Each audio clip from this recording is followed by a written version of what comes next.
Wazalendo inataka serikali kusitisha mara moja vitendo vya vitisho, kamata na ukandamizaji dhidi ya wananchi na viongozi wa vyama vya upinzani nchini. Madai ya wananchi hayajibiwi kwa risasi, kubambikiwa kesi wala propaganda. Hila zote hizi haziwezi kuzima sauti za watu wanaodai haki na mabadiliko.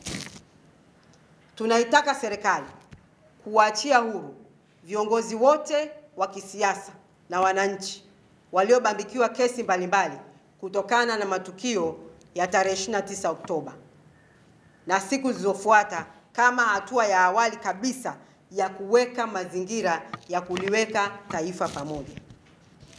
3. Iundwe tume huru ya uchunguzi nje ya serikali kuchunguza matukio yote yaliyosababishwa kuvurugwa kwa uchaguzi mzima, na wale waliohusika kuharibu kwa makusudi wawajibike. Undwe timu ya maridhiano iliyo huru, National Commission Cohesion, itakayoleta pamoja viongozi wa serikali, viongozi wa upinzani, wananchi, viongozi wa dini na wadau wengine wote wa muhimu katika kuleta na lengo la kukomesha uonevu na kuweka mfumo bora wa uendeshaji wa nchi. 5.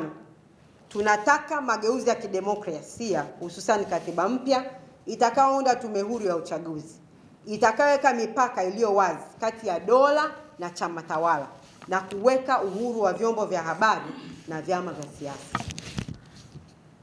6. Tutaipeleka mahakamani INEC kuzuia kuapishwa kwa wabunge wa viti maalum na kuilazimisha INEC kuleta takwimu hadharani walizotumia kukotoa na kuteua viti maalum vya ubunge. 7. Tunatoa wito wetu wa kuruhusu uchunguzi wa kimataifa dhidi ya mauaji ya Oktoba 29, sisi tumeaita Tanzania Oktoba Massacre, ili kupata ukweli wa waliotokea, kiasi cha nchi yetu kupoteza watu wake wengi zaidi kuliko wakati wowote katika historia ya nchi yetu.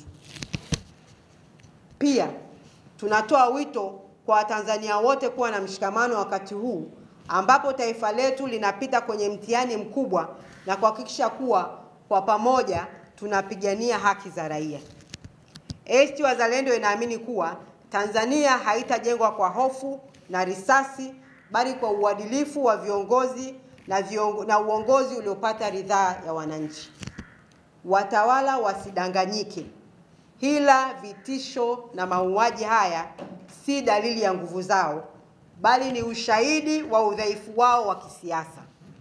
Rai yetu kwa wananchi ni kuungana, kuilinda demokrasia na kukataa CCM kubadilisha siasa kuwa uwanja wa vita na kufanya kuwa ni michakato ya kijeshi.